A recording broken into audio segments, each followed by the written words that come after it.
Hey guys, and welcome back to another installment of Cook and Count with Cake, where I share recipes, some Jesus inspired encouragement, and tips on how I lost 45 pounds by eating what I wanted. Okay, let's get it. So, today we will be making some fajita stuffed pitas. Say that 5 times fast. And while I cook, I want to talk about leftovers. Okay, I was going to say some cute little quip like leftover Mondays, but nah. Just leftovers. So, when you are on a calorie deficit or counting calories, it is fantastic and great that you are trying to help reach your weight loss goals in a way that allows you to still eat the things you want without having to sacrifice what you desire. But sometimes it can get a little pricey trying new recipes and going to the store and buying all these things. I'm here to tell you, you don't have to do that. It is perfectly okay to go in your refrigerator and say, what do I have? What can I use?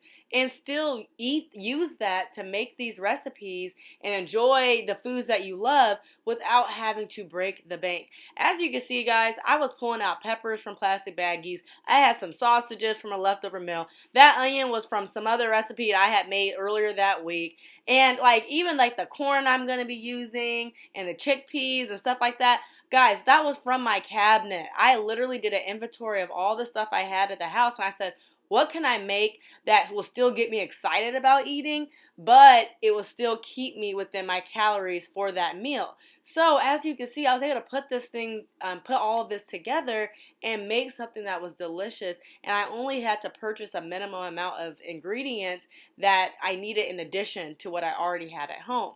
So I'm here to tell you that just because you are on a calorie deficit, just because you are counting calories, you do not have to go broke to do so. You don't have to go broke to achieve your desired weight goals. So do what you can as often as you can in a way that works for you. Make this your own and just feel free to be creative, be innovative, think outside of the box and make this fun. Make it something you enjoy versus something you dread.